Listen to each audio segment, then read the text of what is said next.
Welcome to Dialogue. It's great to be here. This conversation is part of a series we're doing on Trust the Experts, and today we are focusing on the history of psychiatrists. And it's a history that really requires a deep critical lens. It absolutely does. When we dive into this subject, we aren't just tracing the evolution of medical ideas about the mind. No, it's much bigger than that. It is. We are exploring the architecture of institutional power itself, how it is historically managed, controlled, and often pathologized human suffering. And that's really the core mission for us today, isn't it? We're setting the stage for a critical and, let's be honest, often disturbingly ironic look at this specific institutional history. Disturbing is the right word. Because for so many of you listening, the whole concept of therapy or mental health, it carries this really strange cultural inheritance. It does. It's a mix of things. It is. It's a mix of skepticism, this deep-seated fear, and yet also this almost automatic blind trust in the authority of anyone wearing a white coat. And that tension, that exact conflict you're describing, is rooted entirely in the era we are reviewing today. Right. We're looking at a time when institutional practice was based far more on the supreme confidence of the professional. And societal vibes? Exactly. Generalized societal vibes about who should be considered normal rather than anything that would pass even the most basic modern ethical or scientific review. So we're diving into a history where truly appalling methods, institutional abuse, and just these profoundly arrogant assumptions about the human mind were all dressed up. Dressed up as cutting-edge science. And performed for their own good. It's an essential history to understand because if you've ever wondered why some families still harbor this deep, multi-generational cultural distrust. A distrust of anyone talking about feelings or diagnoses. This history is the reason. This is where it comes from. It's necessary, of course, to state up front that the profession has changed dramatically since then.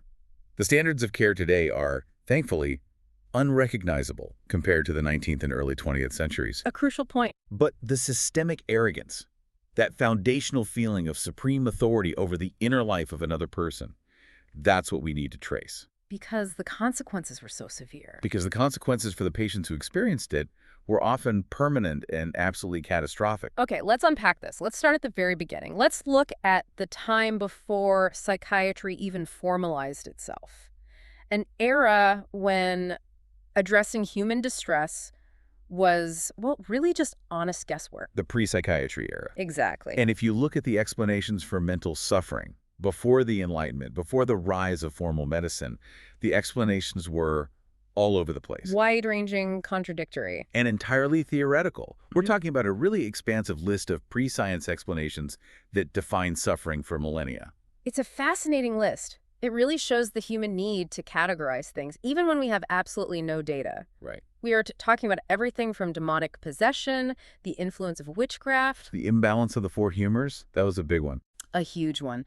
Blood, phlegm, yellow bile, black bile, which they believed had to be chemically balanced. Usually through often brutal means, things like bloodletting or purging. And then you had environmental and even celestial explanations. Oh, yes. The influence of the moon was considered central, which is, of course, where the word lunatic comes from. And in certain eras, religious explanations completely dominated. So perhaps you were suffering because you lacked sufficient faith. Or, on the other hand, because you had focused too intensely on spiritual matters and neglected your earthly duties. So the diagnosis wasn't really medical at all. No, it was almost a philosophical or a theological judgment. And sometimes, I found this fascinating, the diagnosis was simply too much thinking. Which, sounds like something a person might say about their spouse who won't stop reading philosophy books. Shekels, right? But here's the twist, and this is where we find a certain honesty in that profound ignorance. That honesty of ignorance is the key contrast. It's the whole point. Explain that. When a practitioner, whether it was a shaman, a priest, or a rudimentary physician, was trying to cure a patient of, say, a demonic influence or a humoral imbalance. They knew what they were doing was based on belief. Fundamentally, yes. They knew they were operating on tradition or theory or even spiritual belief. They weren't pretending to have hard data. They weren't performing sophisticated data analysis, right? Nobody was claiming absolute scientific proof when they were prescribing leeches to balance out someone's black bile. Not at all. They were acting on systems of belief. They were guessing, sometimes with good intentions, sometimes with terrible outcomes, but they weren't masking their guesswork as infallible empirical science. And that's the key difference. Exactly. The systems they used were often brutal, but there was a certain lack of institutionalized arrogance about the nature of the cure. It was folk tradition. At its heart, yes. Folk tradition meeting a profound ignorance about how neurological and psychological functions actually work. The historical pivot, the danger, comes when this chaotic field decides to professionalize. To organize itself. To organize, and to call itself a science. And that transition introduces the core historical danger we're talking about today. It's the danger of professionalism combined with an absolute power vacuum. Yes. The argument we really need to hold on to throughout this discussion is that the real problem began not when humans started suffering, that's a constant of life, but when that suffering became institutionalized. Codified. Exactly.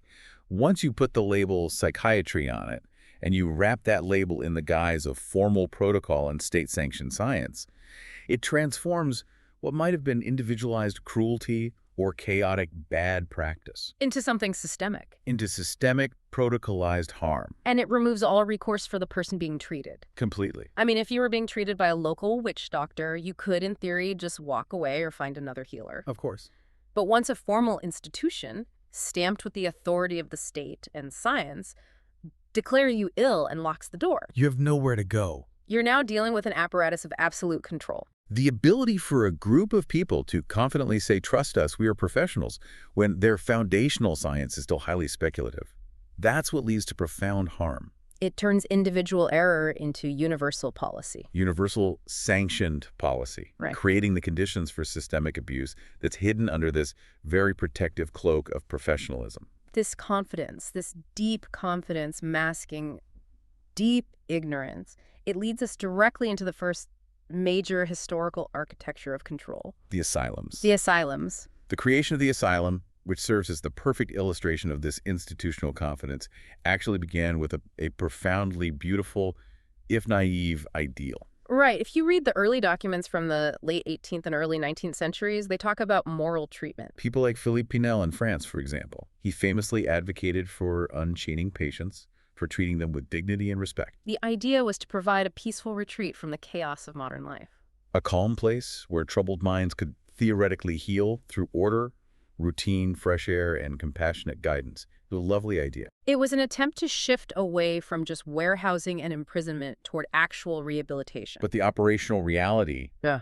well, it failed the ideal almost immediately. And universally. Almost universally, yes. Yeah. The moment you introduce cost constraints, staff shortages, and just the sheer volume of people that society wants to get rid of, the ideal of moral treatment collapses. It crashed and burned, really. It turned into what we're calling the architecture of inconvenience. That's a perfect phrase for it. The asylum quickly devolved from a healing retreat into a massive, underfunded, understaffed warehouse for people society simply did not want to deal with. It became a social tool far more than a medical one. Oh, absolutely. And this is made abundantly clear when you analyze the incredibly wide, non-medical list of individuals who were institutionalized. This wasn't a system just for people with severe debilitating psychosis? Not at all. The asylum was used as a mechanism for social control, for the elimination of any form of familial or societal inconvenience. So let's get into the specifics of who ended up there. The list is just staggering in its breadth. It really is. Mm-hmm. You had women committed for being depressed or melancholy. That's a common one. But then you have specific records citing commitment for talking too much. And, in a perfect contradiction, talking too little. So the common thread wasn't a disease. No, the common thread was nonconformity, disruptiveness, or being a financial burden. And for men? Men were institutionalized for alcoholism, certainly, but records also show commitments for simply being unproductive. Or for failing to provide financially for their families. Right. Homosexuality was routinely institutionalized as a mental illness, and people with conditions we now recognize, like epilepsy. Or what we would now understand as characteristics of autism. Before either diagnosis was formalized or understood, yes, they were committed because their behavior was seen as erratic or non-compliant. So you essentially had a formula for commitment. A very simple, brutal formula. Vibes plus authority, locked door. That's it. If a powerful figure in your life, a relative, a local official, a doctor, felt your behavior was unacceptable or just inconvenient, The authority inherent in that institutional structure made the commitment a done deal. and once that door locked, the patient's world just evaporated. They lost all their legal rights immediately. All of them. They lost the ability to consent to treatment, they had no guaranteed release dates, and crucially, they lost the ability to access any second opinion. No one could challenge the initial, often completely arbitrary commitment. And that is the essential terror of the asylum system. Yeah. You were trapped in a structure where the people who incarcerated you were the only ones allowed to declare you sane enough to leave. The power dynamic was absolute. Absolute and completely insulated. And that insulation was protected by this duality in the message. But a very clever duality. Yeah. The external message, the one delivered to the worried families, was soft and reassuring. They're in good hands. We are managing everything. It's a calm environment. Exactly. But the internal reality delivered to the patient was a mandate. You are sick. You are dangerous. You must obey. That reassuring facade allowed the institution to operate unchecked for generations. Because the family was relieved of the burden. And the patient was conveniently silenced. Society, in essence, paid these institutions to sleep peacefully. They were outsourcing their complicated human problems to a locked building, where those complications were simply eliminated from public view. It was a profound act of collective gaslighting. How so? The family's relief validated the institution's cruelty.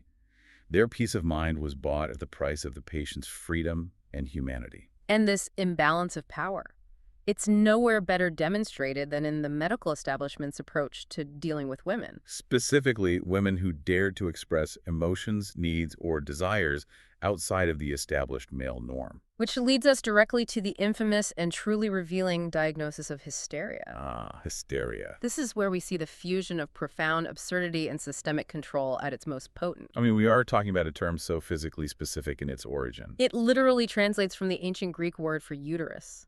Hysteria stands as perhaps the original and most transparent example in institutional history of blaming a woman's fundamental biological anatomy, her reproductive organs, for every aspect of her personality. For her thoughts, her emotional state, everything. It's an unbelievable indictment of the emotional regulation and, frankly, the sociological imagination of the medical establishment of the time. Because when you look at the symptoms list for hysteria, it becomes immediately apparent that the diagnosis wasn't a medical one at all. No, it was a societal one. The list is huge, and critically, it's often contradictory. It included symptoms that are just normal human emotions. Anxiety, sadness, anger. But then it moves into behaviors. Right. It included sexual desire, but also, paradoxically, sexual disinterest. Restlessness, wanting to read or study, wanting independence. Or, conversely, not performing the accepted female role with enough enthusiasm. So basically, if you were a woman and you expressed any need, thought, or emotion that inconvenienced the surrounding male authority figure, you were officially designated as hysterical.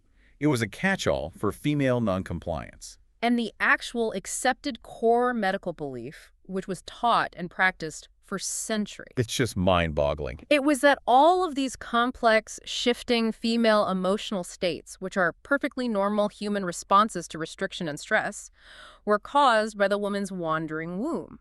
Literally believed to be floating around inside the body, pressing on various organs and causing havoc. And this forces us into a necessary and provocative analysis. It does. Think of the sheer scale of the harm. How many brilliant lives were permanently restricted, ruined, or completely erased because male doctors and institutional authorities simply lack the emotional maturity? Or the humility, or the necessary sociological framework to deal with women who did not fit their assigned, narrow, passive roles. Instead of a doctor saying, my patient is experiencing legitimate distress due to her lack of autonomy and her social confinement. The formal scientific conclusion was, her womb is wandering again.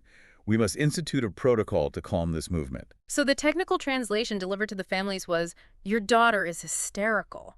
But the true institutional meaning was, she does not fit her assigned role, and we are going to use professional authority to enforce conformity. And that institutional enforcement was carried out through the so-called calming treatments. The series of protocols that, when you read them, sound less like medicine and more like state-sanctioned obedience training. Via torture, yes. The purpose was not healing. It was inducing sensory shock and, ultimately, docility.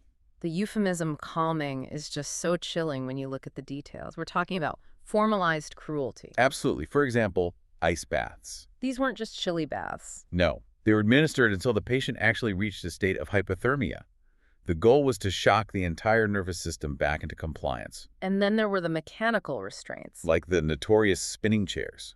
Tell it about those. Patients believed to be suffering from a buildup of psychic energy or perhaps just that wandering womb would be strapped into these chairs And just rotated. rapidly, sometimes for hours, until they were violently ill, vomiting, and completely disoriented. And extended physical restraint was common. In straitjackets for days on end, yes. And the treatments also involved deprivation. Sensory deprivation was used, placing patients in completely silent, dark rooms. And they were also put on starvation diets as part of the formal regimen. Based on what theory? The bizarre theory that physical weakness and deprivation would somehow soothe a troubled mind, This all creates what you call the essential diagnostic trap. which is the most cynical mechanism of the entire system. It's a perfect catch-22. Explain how it worked. If the patient, subjected to freezing, spinning, vomiting, or restraint, screamed or resisted or fought back, Which any sane person would do. of course, that reaction was immediately logged in the institutional charts as proof of their underlying insanity. The resistance justified the treatment. What if they didn't resist? What if they were broken by the process? If they became quiet, passive, completely docile? If they stopped expressing any need or emotion, Then what? that was labeled treatment success. Treatment success. The patient was cured or calmed. This perverse incentive system reinforced the institution's power. It allowed the doctors to escalate the cruelty because they had a built-in mechanism for validating their own methods, regardless of the patient's actual psychological state. It was impossible for the patient to win. Impossible to prove their own sanity. And we do have to discuss, however uncomfortably, one specific shocking example of pseudoscience aimed at hysteria. The manual pelvic therapy. Yes. The belief was that the tension caused by the wandering womb or suppressed desires needed a manual release. And this practice, often carried out by doctors or attendants, was shockingly formalized. It's difficult to look at that historical record without acknowledging the profound, professionalized sexual violation inherent in a therapeutic process that was based on a completely fictional biological concept. It just demonstrates the immense unchallenged authority these practitioners held. They could conceptualize and execute treatments that were utterly dehumanizing. And then label the patient's legitimate physical or emotional distress during the treatment as part of the illness itself. This supreme, unquestioned institutional confidence, this certainty that they were right in the face of all logic, ultimately led to the introduction of, well, surgical destruction. Which brings us to the next section, the lobotomy. The crown jewel of arrogance. This is where the story pivots from calculated, obedience-inducing cruelty to confident, permanent surgical destruction. The lobotomy is arguably the ultimate example of a confident mistake institutionalized on a massive scale. It was a procedure born out of a profound lack of humility. And a truly shocking leap of faith. I mean, we are talking about individuals who looked at the human brain, the most complex, intricate structure known to science, and decided with absolute certainty that the solution to anxiety or depression was to just scramble it. The sheer audacity is what is so staggering. They had no real understanding of the intricate functions of the prefrontal cortex, yet they felt fully justified in severing its connections to the deeper emotional centers of the brain. All in the hope of extinguishing undesirable feelings or behavior. The initial procedure was developed by Antonio Egas Muniz in Portugal in the mid-1930s. And that was different from what most people picture, right? It was. It involved drilling holes in the skull and injecting ethanol directly into the brain to destroy the white matter. And what was his justification for this? Muniz's theoretical justification was rooted in this idea that mental illness was caused by fixed, repetitive neural circuits. Like the brain was stuck in a loop. Exactly. And that severing these circuits would essentially break the cycle of thought. That initial, very invasive procedure was then enthusiastically imported to the United States. And radically simplified. By the neurologist Walter Freeman and his partner James Watts. And this simplification is really what led to the infamy of the procedure. Yes. The procedure's rise to mass popularity was fueled by its speed and the increasing strain on overcrowded, underfunded state mental hospitals in the post-World War II era. So it was a solution to an administrative problem. In many ways, yes. Lobotomies offered a quick, institutional solution to the complicated problem of too many patients demanding too much staff time. And the range of conditions the procedure supposedly cured shows exactly how widely they applied this tool against nonconformity. Oh, the list is incredible. Officially, it was for severe depression, intractable anxiety, schizophrenia, and trauma. But when you look at the patient They records, find it explicitly used against behaviors like rebellion, noncompliance, nymphomania, which was a hysterical diagnosis, and just general emotional volatility. it was the perfect institutional tool to guarantee docility. Absolutely. The patient wouldn't complain about the institution anymore if they could no longer formulate a complex complaint. And the method Freeman developed was the infamous transorbital lobotomy. The ice pick procedure. Describe how that worked. The transorbital method was frighteningly crude and fast. Freeman would use an instrument he called a leucotome, which was essentially a modified ice pick. And he'd insert it through the eye socket. Through the thin bone of the eye socket above the eyeball, using a rubber mallet to tap it into the brain. He would hammer it in. He would hammer it in and then manually move or wiggle the instrument to sever the connections between the frontal lobe and the thalamus, the emotional relay center of the brain, in a completely blind sweep. And the speed of it is what cemented its commercial success. Freeman boasted he could perform the procedure in his office in under 10 minutes. It became an assembly line procedure designed for mass production, not precise surgical intervention. Which allowed him to travel across the country, just performing hundreds of these in various hospitals. A roadshow of brain surgery. And the results, of course, were devastating and permanent. This was not a cure for existential suffering. The outcomes included a complete erasure of personality. A severe emotional flattening. Right. The patient might become placid and manageable, but they were incapable of profound joy or grief or complex abstract thought. They often suffer permanent cognitive impairment and disability. And the terrible irony is that these outcomes were declared institutional successes. The families were told with complete professional certainty, they're calmer now. They are less trouble. And this brings us back to that powerful, chilling observation from our research. Yes. You said they may be calmer now, but so is a Yuishi television. Yes.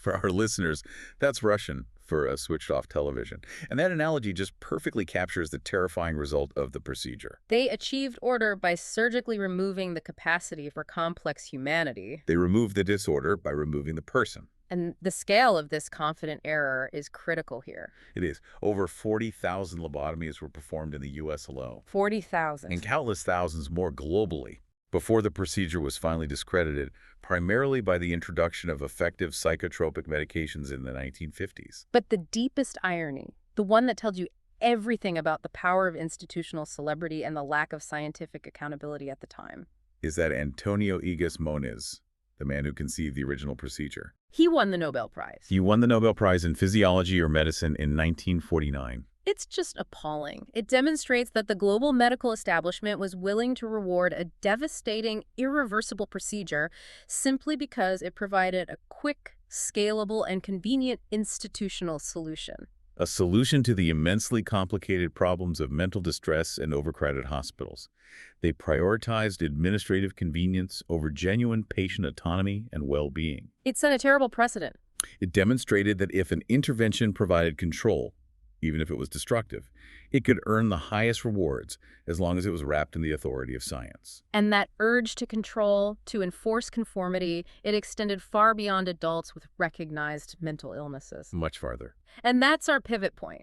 We need to broaden the lens here to how psychiatry's authority was weaponized to enforce social norms, explicitly targeting marginalized groups and, in the process, fracturing the family unit itself. The scope was far more insidious than just institutionalizing the severely mentally ill.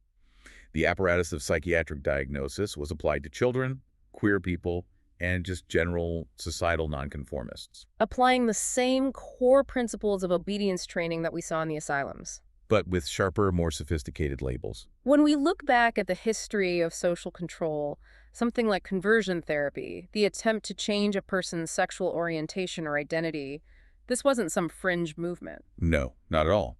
It was firmly entrenched as a legitimate psychiatric practice. Which included what kinds of treatments? It included administering electroshock therapy as a treatment for homosexuality, or giving patients medications designed to cause nausea and aversion while they were shown images of the same sex. And these practices were sanctioned. Sanctioned, researched, and carried out by people in lab coats under the authority of medical science.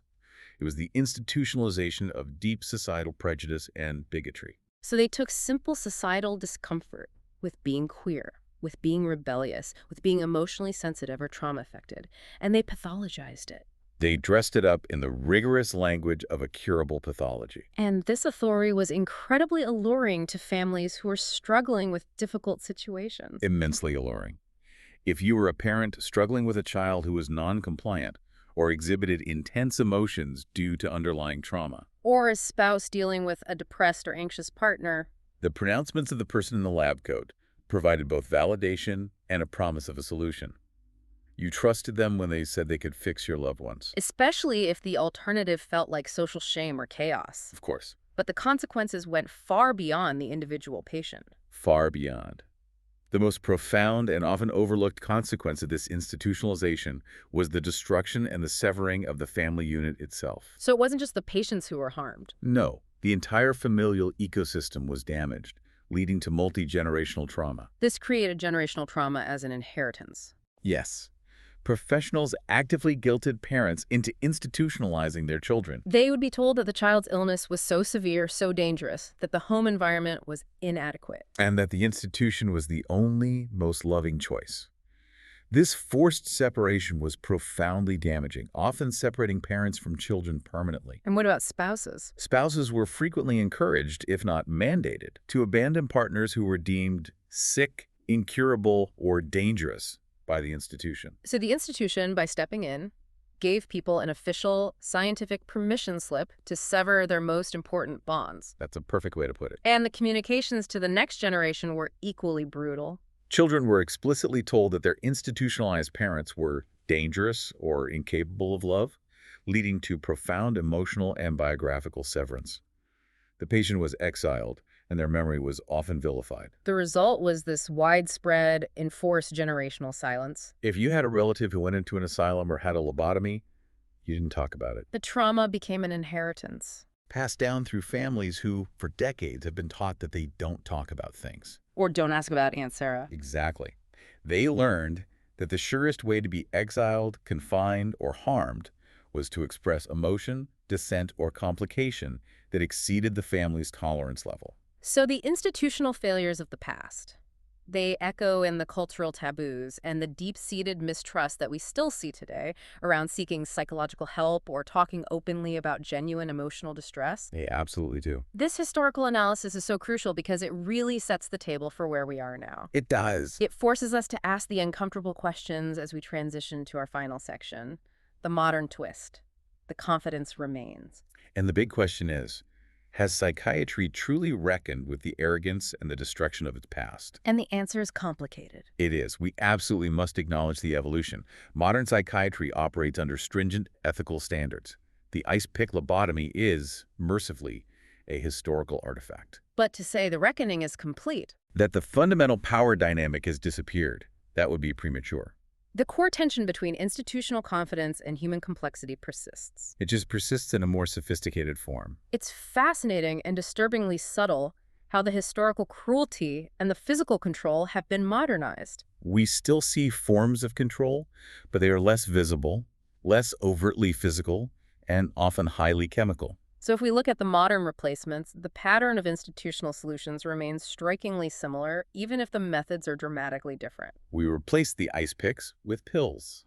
Chemical solutions designed to modulate behavior and emotion, often before a deep diagnostic understanding is even reached. And we replace the massive, highly visible, and frankly scandalous physical asylums. With invisible social exile. Marginalization through lack of adequate access, understanding, or resources for those who need complex care, often shunting the mentally ill into the correctional system or homelessness. And the most crucial shift. Forced physical silence and restraint, which were so prevalent in the asylum era, have been largely replaced by chemical silence. Meaning?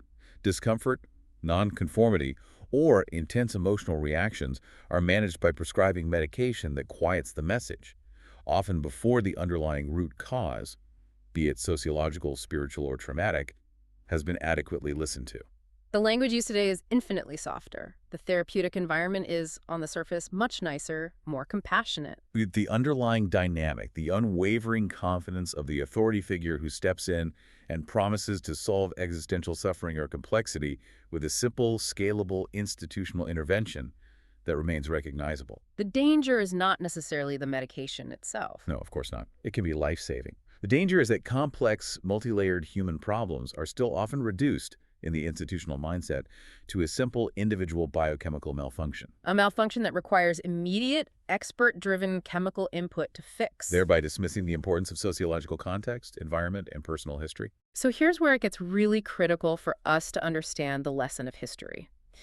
The takeaway isn't that the entire historical field was evil. No, that's too broad and simplistic. The core enduring lesson is about institutional power and the necessity of radical humility. When power, especially power over the inner landscape and autonomy of another human being, masks itself as infallible, objective science, without the foundational necessity of humility and accountability, You just suffer. people suffer on a massive systemic scale. Ethical science and ethical practice is defined by the capacity to admit, I don't know yet, but we will explore this together. But the most dangerous words in history, whether they were uttered by a doctor proposing a transorbital lobotomy or a government official demanding compliance, are not, I don't know. No, they are. Trust me, I know better than you do. And trust should always be earned. Earned through demonstrable transparency, accountability, and ethical success, not demanded simply by the authority of a title or a white coat. So the history of psychiatry teaches us that human suffering should be viewed, first and foremost, not as a malfunction to be instantly erased or surgically removed. But as a message that demands careful, rigorous, and profoundly empathetic listening, not just confident, institutional silencing. That perfectly encapsulates the terrifying journey we've taken today. We've seen how quickly and easily good intentions in a closed system can devolve into warehousing, How social control can hide behind the scientific language of medicine. and how the pursuit of convenience can lead to the permanent destruction of human lives. The story of the asylum, hysteria, and the lobotomy is not just a footnote. No, it is a profound and necessary warning A warning about what? about who we allow, in any era, to hold the power to define what is normal and what is sick, and what boundaries we impose on those who claim to have all the answers. So, as we wrap up, consider this final thought that builds on what we've discussed. We've spent this time looking back with horror and necessary absurdity at the institutional confidence of the past century. Now turn that lens forward. Think about the current social or medical systems you may blindly accept today. The pronouncements of authority you don't fully question, whether they involve medicine, technology, or social engineering. What confident, irreversible practice or social system currently in place will future generations look back on 50 years from now? With the exact same mixture of horror, grief, and profound absurdity as we now view the ice pick lobotomy era. The ability to question, to demand humility, and to refuse to outsource complexity is the only real antidote to institutional arrogance, yesterday and today. If you enjoyed this conversation, please like, subscribe, and share this video. Also, let us know in the comments what really stood out to you in this conversation and if there's any related topic or new topic that you would like covered in a future video.